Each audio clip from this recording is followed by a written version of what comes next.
ప్రాణ త్యాగాలు చేశారు. ఒక్క విశాఖపట్నంలో ఉండే నగరవాసులే కాకుండా సమైక్య ఆంధ్రప్రదేశ్ మొత్తం ఆందోళన చేసి ఆ రోజు తెలుగు జాతి సాధించుకున్నటువంటి ఉక్కు ఫ్యాక్టరీ ఇది. అందుకని ఎప్పుడు కూడా ఈ ఉక్కు ఫ్యాక్టరీని కాపాడుకోవాలని అన్ని విధాల ప్రయత్నం చేస్తూ వస్తున్నాం. 1996లో ఇదే మాదిరిగా ఇండస్ట్రీ సిక్ అయింది.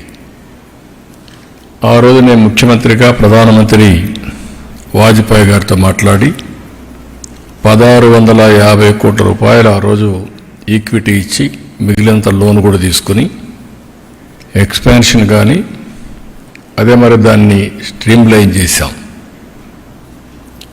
అక్కడి నుంచి అంటే ఎప్పుడు ఈ యొక్క స్టీల్ ప్లాంట్కి ఇబ్బంది వచ్చినా ఆదుకునింది ఎన్డీఏ ప్రభుత్వం. ఆ రోజు ఇక్కడుంది ముఖ్యంగా తెలుగుదేశం ప్రభుత్వం, ఇప్పుడు ఎన్డీఏ ప్రభుత్వం. మళ్ళీ ఇలాంటి అనేక సమయాల్లో ముందుకు వచ్చి ఇవన్నీ చేశాం. గడిచిన 5 సంవత్సరాల్లో పూర్తిగా నిర్లక్ష్యం చేశారు. దానివల్ల కూడా చాలా ఇబ్బంది వచ్చింది. ఎన్నికల సమయంలో హామీ ఇచ్చాం. అదే సమయంలో ఈ స్టీల్ ప్లాంట్ని కాపాడుతామని చాలా స్పష్టంగా చెప్పి నేను ముఖ్యమంత్రి అయిన వెంటనే దీని మీద శ్రద్ధ పెట్టాం. అనేక మీటింగ్లు పెట్టాం. ఆ రోజు మీటింగ్లో ఎంపీగా ఉండే భారత్ గారు కూడా అక్కడికి రావడం, అక్కడ ఆయన కూడా రిప్రజెంట్ చేయడం. అదే మరిగా మేము ఒక మీటింగ్ కాదు, సిరీస్ ఆఫ్ మీటింగ్స్ జరిగాయి. ఒకరోజైతే రాత్రి 12:30 గంటలకు మీటింగ్ పెట్టాం. ఆ రోజు నిర్మలా సీతారామన్ గారు చాలా బిజీగా ఉండడం, మహారాష్ట్ర నుంచి లేట్ నైట్ రావడం. ఆ లేట్ నైట్ వస్తే కాదు మళ్ళీ నేను వెళ్ళాలి కాబట్టి ఆ రాత్రి అర్ధరాత్రి కూర్చొని సమీక్ష చేశాం. ఏదేమైనా ఒక పట్టుదలతో పనిచేశాం, చిత్తశుద్ధితో ముందుకు పోయాం.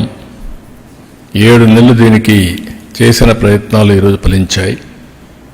ప్రధానమంత్రి గారు దీనిపైన సానుకూలంగా స్పందించారు. ఒక మాటలో చెప్పాలంటే ఇది అసాధ్యం అనుకున్నది సాధ్యం అయ్యే పరిస్థితికి వచ్చింది. ఇది విశాఖపట్నం ప్రజల అభీష్టం, కార్మికుల యొక్క శ్రమ.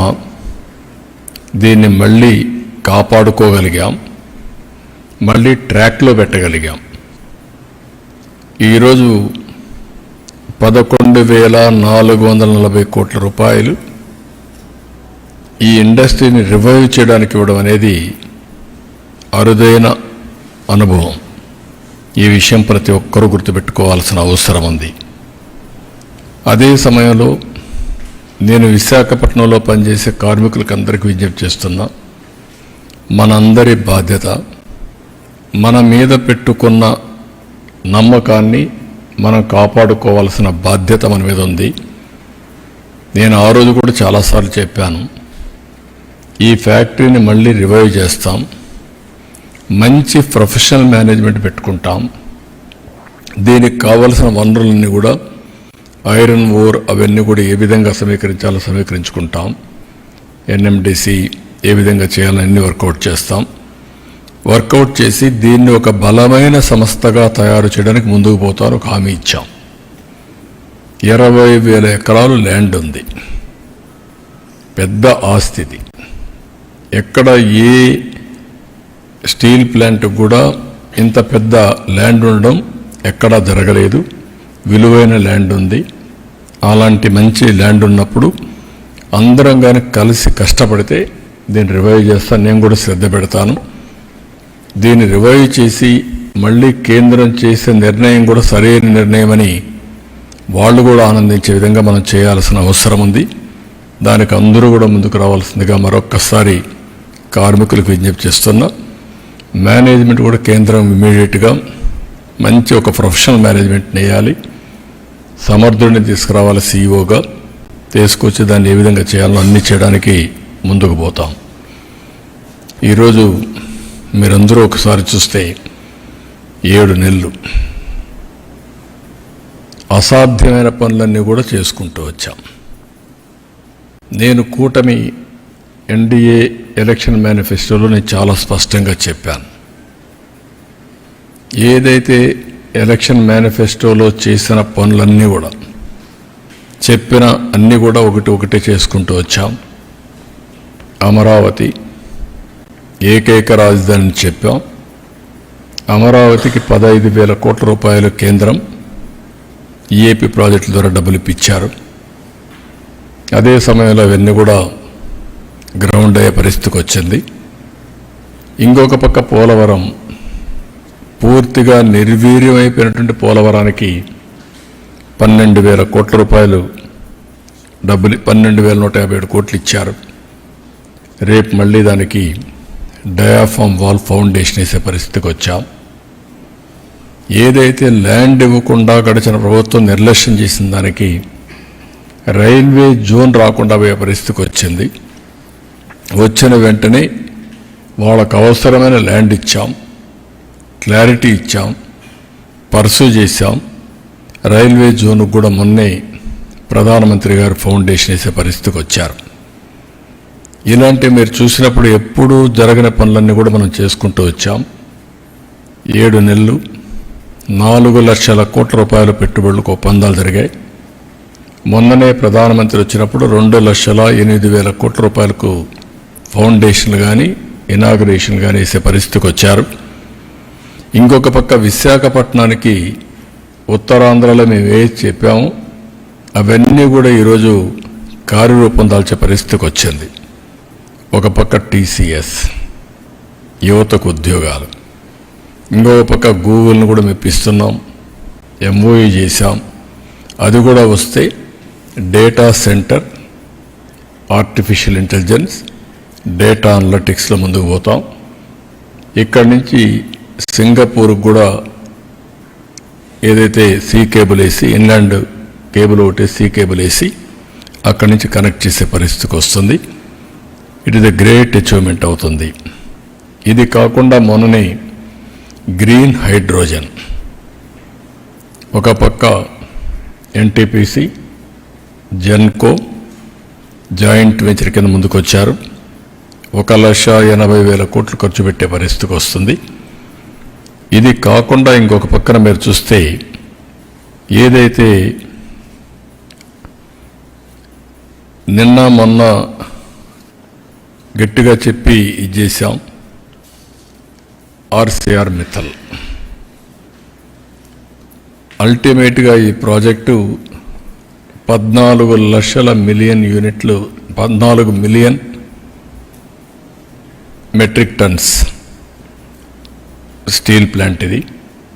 దీనికి కావలసిన ఐరన్ ఓర్ అయితే గవర్నమెంట్ ఆఫ్ ఇండియాను ఒప్పించాం. ఫేజ్ 1లో 7 మిలియన్ మెట్రిక్ టన్నుల ఐరన్ ఓర్ ఇవ్వడానికి ఒప్పుకున్నారు. అది కూడా పిట్ హెడ్ దగ్గర పైపులు వేసి స్లర్రీ రూపేణ తీసుకొస్తున్నారు. ఇది నక్కపల్లి దగ్గర తొందరలోనే ప్రారంభం అవుతుంది. ఈరోజు రేపు ఎంఓయూ చేస్తున్నాం. ఆ ఎంఓయూ అవుతానే పని కూడా ప్రారంభిస్తారు. ఒక స్టీల్ సిటీ వస్తుంది. ఒక పక్క గూగుల్ మొత్తంగా డేటా సెంటర్ రావడం, ఇంకొక పక్కన మీరు చూస్తే ఆర్సీఆర్ మిత్తల్ ఈ ప్రాజెక్ట్ వస్తే విశాఖపట్నం అనకాపల్లి మొత్తం కలిసిపోయే పరిస్థితి వస్తుంది. One of the best project ఇది కూడా రాబోతుంది.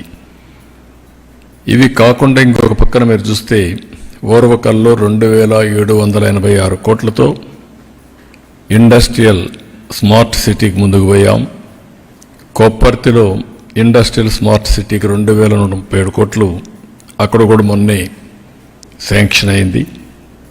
ఇంకో పక్క నక్కపల్లిలో ఈ స్టీల్ సిటీయే కాకుండా 14,000 కోట్ల పెట్టుబడులతో ఒక ఫార్మా సిటీ వస్తూ ఉంది, బల్క్ డ్రగ్ పార్క్ వస్తుంది.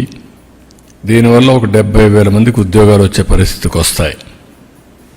ఇలాంటివన్నీ కూడా మీరు ఒకసారి చూసినప్పుడు ఇంకొక పక్కన మీరు చూస్తే ఒక 55,000 కోట్ల రూపాయలతో నేషనల్ హైవేస్ అన్నీ కూడా రాబోయే 2-3 సంవత్సరాల్లో పూర్తి చేస్తున్నాం. ఇది కాకుండా ఔటర్ రింగ్ రోడ్డు ఉంది, అది కూడా వస్తే నేను వారిని కోరింది ఏంటంటే 8 లేన్ రోడ్డుకే శాంక్షన్ చేయమన్నాం. అట్లా కాకుండా ఇప్పుడు మనం ఏదైతే ల్యాండ్ ఎక్విజిషన్ చేస్తున్నా ఒకటేసారి చేయాలని ఇప్పుడు గట్టిగా చెప్పాను. అది వస్తే అది కూడా అవుతుంది. ఇది కాకుండా ఇంకొక పక్కన మీరు చూస్తే అనేక టూరిజం ప్రాజెక్ట్స్ కూడా సూర్యలంక, శ్రీశైలం, రాజమహేంద్రవరం, సంగమేశ్వరాలయం ఇక్కడంతా కూడా 400 కోట్లతో ఒక టూరిజం కారిడార్ కూడా ఒప్పుకొని ముందుకు పోతున్నారు. ఇవన్నీ చూసినప్పుడు నేను మొన్న అందుకే మీటింగ్లో చెప్పాను, డబల్ ఇంజన్ సర్కార్, డబల్ ఇంజన్ గ్రోత్. ఎగ్జాక్ట్గా అదే జరుగుతూ ఉంది. ఇప్పుడు ఈ ఇయర్ జిఎస్టిపి గ్రోత్ రేట్ కూడా నిన్నే అనౌన్స్ చేశాను. 12.94%, 12.94%. ఇది 15% పైన తీసుకెళ్లాలని. 7.5 నుంచి 15% తీసుకెళ్తే 2 times అభివృద్ధి చేయగలిగితే కన్సిస్టెంట్గా 2047కి 4.5 times పర్ క్యాపిటా రాష్ట్ర సంపద పెరిగే అవకాశం ఉంటుంది. ఇది ఒక వినూత్నమైనటువంటి ప్రయోగం. ఒక మాటలో చెప్పాలంటే అది ఒకటే సంపద సృష్టించే మార్గం. ఈరోజు కేంద్రం అన్ని విధాల ముందుకొచ్చి ఈ ప్రాజెక్టులన్నీ స్టార్ట్ చేయడం జరిగింది. ఒక పక్క మనం చేయాల్సిన ప్రయత్నాలు మనం చేస్తున్నాం. ఒక పక్క నేను చాలాసార్లు చెప్పాను, అభివృద్ధి, సంక్షేమం రెండు కూడా పేర్లలుగా తీసుకెళ్తామని. అభివృద్ధి జరగాలి, డెవలప్మెంట్ వల్ల సంపద సృష్టించబడుతుంది, సృష్టించిన సంపద వల్ల ఆదాయం పెరుగుతుంది, పెరిగిన ఆదాయం వల్ల మళ్ళా కొంత డబ్బుల్ని అభివృద్ధి ఖర్చు పెట్టి ఎక్కువ డబ్బుల్ని మన సంక్షేమానికి ఖర్చు పెట్టే పరిస్థితి వస్తుంది. ఇది ఒకటే మార్గం, పేదరిక నిర్మూలన. అదే మరి ప్రజల్ని ఎంపవర్ చేయడం, దానికి నాంది పలికాం. చాలా సంతోషం. 9-7 నెలల్లో మేము అనుకున్న ప్రయత్నాలన్నీ 1 by 1 సఫలీకృతం అవుతున్నాయి. ఇది ఒక విధంగా చెప్పాలంటే అసాధారణం అనుకున్నటువంటి కార్యక్రమాలను చేపట్టాం. 7 నెలలకు మునుపు ఎటు చూసినా చీకటి. నాకు ఆ రోజు చూస్తే నేను చాలాసార్లు మీ అందరికీ చెప్పాను, నేను 4వసారి ముఖ్యమంత్రి, 3 సార్లు నాకు ఇన్ని ఇబ్బందులు కనిపించలేదు. ఎటు చూసినా విధ్వంసమైన వ్యవస్థలు, ఆర్థికంగా ఎలాంటి వెసులుబాటు లేని ఆర్థిక వ్యవస్థ, అన్ని వ్యవస్థల్లో డబ్బులన్నీ కూడా ఎక్కడికక్కడ డైవర్ట్ చేసి మిస్యూజ్ చేసి కనీసం కేంద్ర పథకాలు కూడా నిర్వీర్యమైపోయినాయి. ఇప్పుడు అవన్నీ కూడా లైన్లో పెడుతున్నాం.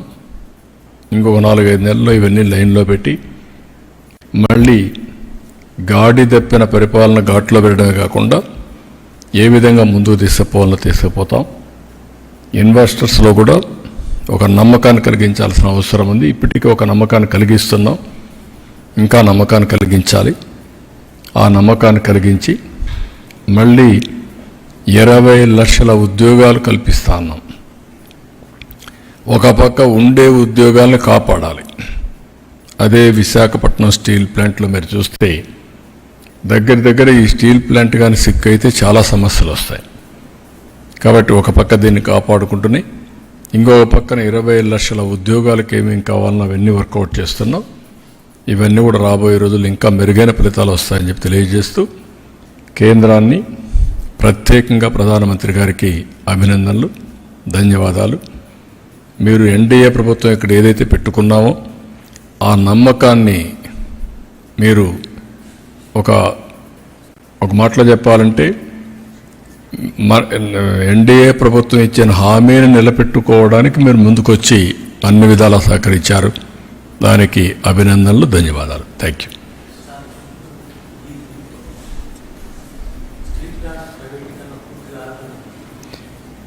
స్టీల్ ప్లాంట్ ప్రైవేటీకరణ సమస్య రాదు. ఇప్పుడు రివైవల్ ప్యాకేజ్ ఇచ్చినాక మనం చేయాల్సిన పని, దీన్ని ఏదో ఇచ్చారు కాబట్టి మేము మా ఇష్ట ప్రకారం చేస్తామంటే ఎవరైనా సరే హెల్ప్ చేస్తారు. నేను అందుకే చాలాసార్లు చెప్తున్నాను, కేంద్రానికి చాలా రాష్ట్రాలు ఉన్నాయి. ఆంధ్రప్రదేశ్లో మనకు ఒకే స్టీల్ ప్లాంట్. మనం కూడా కష్టపడకుండా దీన్ని రివైవ్ చేయకుండా అడుకొక్కసారి మీరు చేయాలి అని చేస్తే ఇది tax payers money. Tax payers money సమర్థవంతంగా మనం ఉపయోగించుకోవాలి. కేంద్రం చేసే నిర్ణయాలు కానీ, ప్రాపర్ సీఈఓని పెట్టడం కానీ, అందరూ కలిసి సమర్థవంతంగా పనిచేయడం కానీ ఈరోజు మీరు చూశారు. ఆర్సీఆర్ మిత్తల్ 14 మిలియన్ మెట్రిక్ టన్తో స్టీల్ ప్లాంట్ పెడతానంటున్నాడు. 1,50,000 నుంచి 1,70,000 కోట్ల రూపాయలు అవుతుంది. ఒక స్టీల్ సిటీయే కడతా ఉంటున్నాడు. ఇది ఎంత మొత్తం కలిసి 2 మిలియన్ 3 మిలియన్ అనుకుంటాను. టోటల్ ఇన్స్టాల్ కెపాసిటీ 7.3 మిలియన్ యూనిట్లు. ఇప్పటి వరకు 3నే రన్ అయ్యేది. ఇప్పుడు రెండు ఫర్నేసులు రన్ అవుతున్నాయి. మొన్న 1,600 కోట్లు ఇచ్చిన తర్వాత 2 ఫర్నేసులు అంత వరకు ఒకటి కూడా లేదనుకుంటా. కొన్ని రోజులు ఆగిపోయింది. షట్ డౌన్ చేసే పరిస్థితికి వచ్చినప్పుడు 2 చేసి అక్కడి నుంచి స్టార్ట్ చేశారు. ఆ 1,650 కోట్ల రూపాయలు ఇమీడియట్గా ఇచ్చారు. కాబట్టి మళ్ళీ ఐరన్ ఓర్ అప్పిప్పించారు. రాష్ట్ర ప్రభుత్వం కట్టవలసిన పవర్ ఛార్జెస్ కూడా మేము అడగకుండా వాయిదా వేసుకుంటూ వచ్చాం. నెలకు 80 కోట్ల రూపాయలు పవర్ ఛార్జెస్ అవుతాయి. ఈ 4-5 నెలలు వాళ్ళు కట్టడం లేదు. నీటి ఛార్జీలు కూడా కట్టడం లేదు మున్సిపాలిటీకి. అది కూడా వాయిదా వేసాం. ఇంకా ఎప్పటి వరకు వాయిదా వేయాలో చూడాలి. కేంద్రం ఏ విధంగా వస్తారు. మేము కూడా సిద్ధపడ్డాం. ఎందుకు సిద్ధపడ్డాం? అక్కడుండే ఎంప్లాయ్మెంట్ దెబ్బతినకుండా ఉండాలని సిద్ధపడ్డాం. సిద్ధపడినప్పుడు అక్కడ ఉండే ఎంప్లాయీస్ కూడా, ఎంప్లాయీసే కాదు, మేనేజ్మెంట్, ఎంప్లాయీస్, కేంద్రం, రాష్ట్రం బాధ్యతతో ప్రవర్తించాలి. పబ్లిక్ మనీని మిస్యూజ్ చేయడానికి మనకి ఎవరికి ఆ రైట్ లేదు. సిక్ అవుతుంది, ఎప్పుడు ఇట్నే ఉంటుంది, మేము ఇట్టే రన్ చేస్తాం, మీరు ఇవ్వాలి, ఇది మా రైట్, అది కరెక్ట్ కాదు. మనం దాన్ని ఒక సెంటిమెంట్, ఆ సెంటిమెంట్ చెప్పాం. ఆ సెంటిమెంట్ చెప్పి తెచ్చిన తర్వాత దీన్ని మాట కూడా ఇచ్చాం. మేము ఏమని ఇచ్చాం? దీన్ని రివైవ్ చేస్తాం, మేము సహకరిస్తామని. అందరూ కూడా సహకరించాలి. సహకరించి దీన్ని రివైవ్ చేయాల్సిన బాధ్యత మనందరిపైన ఉంది. ఉద్యమాలు చేయడం కాదు, ఉద్యమాలు జయప్రదమైనాయి. ఇప్పుడు మనం అనుకుని సాధించాం. సాధించిన తర్వాత ఉద్యమ స్ఫూర్తితో పనిచేయాలి ప్రతి ఒక్కరు కూడా. ఒక్క ఎంప్లాయీస్ పనిచేస్తేనే సాధ్యం కాదు. మేనేజ్మెంట్ సరిగా లేదనుకోండి, ఉద్యోగస్తులు పనిచేసే లాభం ఏంటి? మిస్మేనేజ్మెంట్ ఉంటే. కాబట్టి ఇక్కడ పెట్టాల్సింది సమర్థవంతమైన మేనేజ్మెంట్ తీసుకురావాలి, నిర్వహణ సమర్థవంతంగా చేయాలి. దేశంలో ఇదేం కొత్త కాదు. 300 మిలియన్ మెట్రిక్ టన్నులు స్టీల్ ప్లాంట్స్ రావాలని చెప్పి ప్రధానమంత్రి గారు కోరుకుంటున్నారు. అలాంటప్పుడు ఇది 7.3. ఇది పక్కనే మనకు ఒక 14 మిలియన్ మెట్రిక్ టన్నులు స్టీల్ ప్లాంట్ వచ్చే పరిస్థితి వస్తుంది. ఇవన్నీ వచ్చినప్పుడు మీలో కూడా ఆ స్పిరిట్ రావాలి, ఆ స్ఫూర్తి రావాలి. That is where they have to work it out. All of us has to work as a team. అది టీమ్గా వర్క్ చేసి సాధిస్తాం.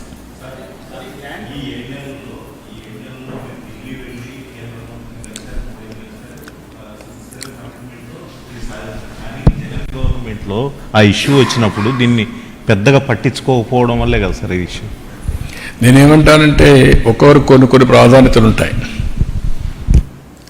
తెలుగుదేశం పార్టీ ఎన్డీఏలో మేము ముగ్గురం కలిసిన తర్వాత, ఇక్కడ ప్రజలు నమ్మి మాకు ఓట్లు వేసిన తర్వాత మేము ఇచ్చిన హామీలు ఒక్కొక్కటే నిలబెట్టుకుంటూ ముందుకు పోతున్నాం. అందులో ప్రధాన హామీ RINL రివైవల్. ఇది మామూలుగా అమరావతికి ఇచ్చేది డబ్బులు ఒక యాంగిల్, పోలవరానికి ఇచ్చిన యాంగిల్ ఇంకొక యాంగిల్. ఏది చట్టంలో ఉన్నాయి అవన్నీ. ఇది సిక్ అయ్యే పరిస్థితికి వచ్చినప్పుడు దానికి రివైవల్ ప్యాకేజ్ ఇవ్వడం అనేది చాలా ముఖ్యం. దానికే నేను మనస్ఫూర్తిగా అభినందిస్తాను. అవన్నీ అది ఈక్విటీగా అవన్నీ మీరు అక్కడే వచ్చింది. గ్రాంటా, లోనా, ఎవరిచ్చేది? Government of India factory. అది రివైవ్ అయితేనే డబ్బులు వస్తాయి, లాభాలు వస్తే వాళ్ళకి వస్తాయి, నష్టాలు వస్తే మళ్ళీ ఈ డబ్బులు పోతుంది. కాబట్టి గవర్నమెంట్ ఆఫ్ ఇండియా ఫ్యాక్టరీ కూడా గ్రాంటా, లోనా ఇవన్నీ ఎక్కడ రైజ్ అవుతాయి మీకు? Public sector government of India investment, అది నీది నాది కాదు.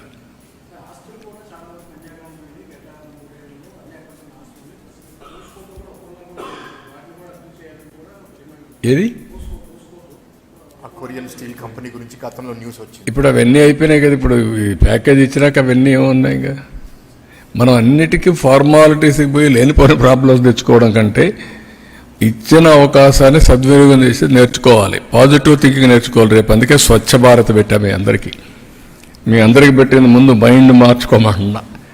మీ స్వచ్ఛత మైండ్లో నుంచి ప్రారంభం కావాలి, తర్వాత మీ బాడీలో నుంచి ప్రారంభం కావాలి, మీ ఇంట్లో నుంచి ప్రారంభం కావాలి, మీ పరిసరాల్లో చేయాలి, తర్వాత మీరు పనిచేసే ప్లేస్లో స్టార్ట్ కావాలి. అప్పుడే స్వచ్ఛత వస్తుంది. మన ఆలోచన బుర్రగానే చెడిపోయింది అనుకో, ఎంత చూపైన రంధ్రాలు ఎట్ట పెట్టాలని ఆలోచిస్తే రంధ్రాలే కనపడొస్తాయి. అది మానేయండి. ఇంకా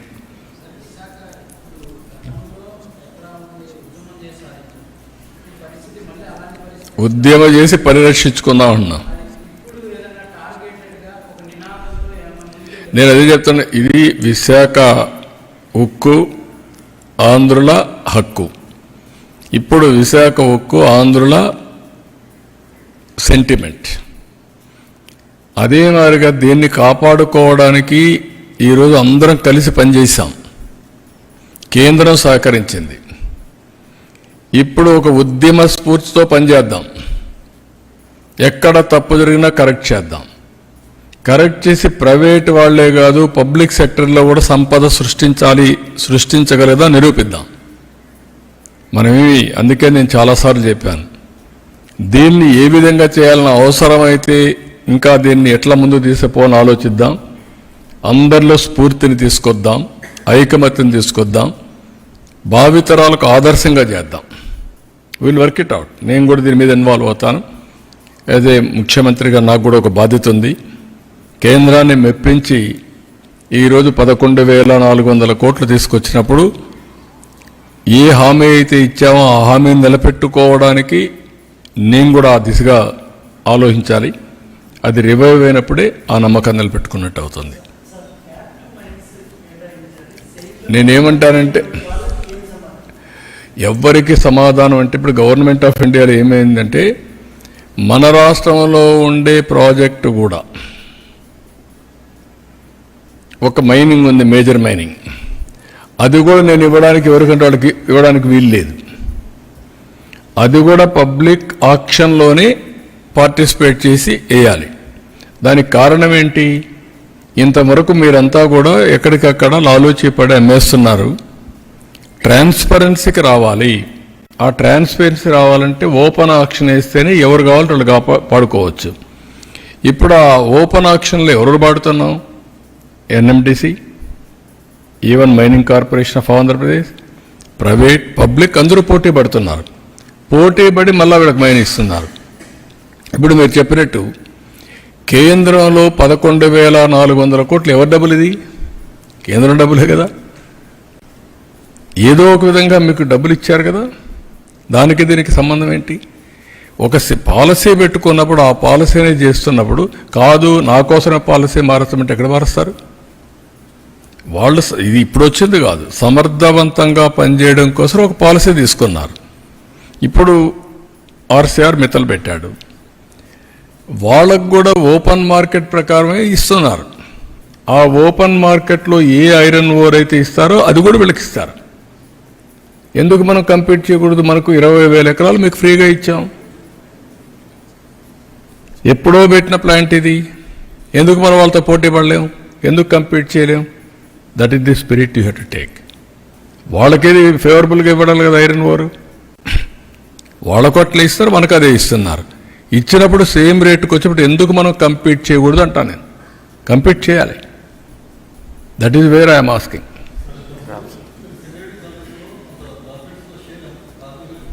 ఇది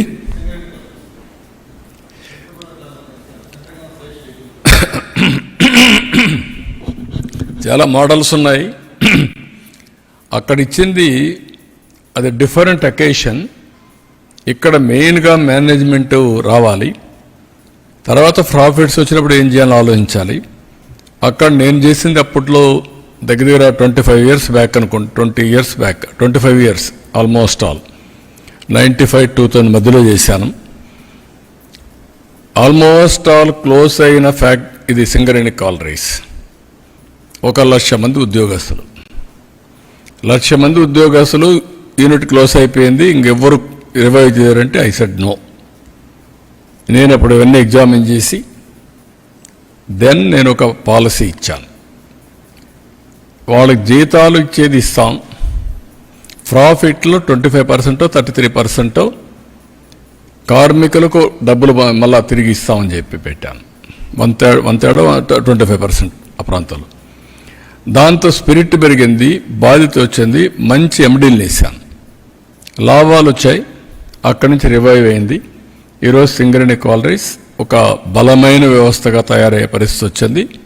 ఆ ఒక్క నిర్ణయం, ఆ నిర్ణయంలో లాభాలతోనే కాదు, లాభాలు తీసుకొచ్చే మేనేజ్మెంట్ ఇచ్చాం, స్ట్రెంగ్త్ని ఇచ్చాం, మానిటర్ చేశాం. అందుకే మీరు జ్ఞాపకం పెట్టుకోవాల్సింది, ఒకసారి యాక్సిడెంట్ అయింది. నేను సింగరేణి కాలరీస్కి వెళ్ళాను. మా సెక్యూరిటీ అన్నారు మీరు లోపల పోవడానికి లేదని, అండర్ గ్రౌండ్ మైన్. నేను ఎక్కడైతే యాక్సిడెంట్ జరిగిందో అక్కడ దాకా పోయాను. మా వాళ్ళు అబ్జెక్ట్ చేశారు. ఐ సెడ్ నో, లేదు సార్ లూజ్గా ఉంది, ఏదైనా పడిపోతుందేమో, మీ లైఫ్ ఈజ్ ఇంపార్టెంట్, మీ security is important. I said no. నేను కాన్ఫిడెన్స్ క్రియేట్ చేయాలి నా వర్కర్స్కి. వెళ్తానని చెప్పి వెళ్ళి చూసి బయట వచ్చిన తర్వాత ఫస్ట్ టైం ప్యాకేజ్ ఇచ్చాను. అంతవరకు ఎవ్వరు ఇవ్వాలి. అప్పట్లోనే 25 lakhs ఇచ్చాను. That is how we revived. కాబట్టి ఇవన్నీ కూడా ఒక నమ్మకాన్ని కల్పించే అడ్మినిస్ట్రేషన్ కార్మికుల్లో కానీ అందరిలో ఇచ్చాం. అదే మరి దీనికి కూడా ఇంకా ఇన్నోవేటివ్ పాలసీస్ ఉంటే will work it out all policies చేసి ఫైనల్గా యా అన్ని ఆల్మోస్ట్ ఆల్ మీరు చూస్తే అన్ని నిర్ణయాలు కూడా ఈ 6 నెలల్లో నిరాశ నిస్పృహల మధ్యలో కొట్టుకుంటున్నట్టు మనకి ఒక ఆశాజనకంగా కొన్ని నిర్ణయాలు వచ్చాయి. ఇది విశాఖపట్నం రైల్వే జోన్ అన్నీ కూడా ఇంకా రాబోయే రోజులు కూడా ఇంకా సాధించాల్సి చాలా ఉంది. Will work it out. Thank you.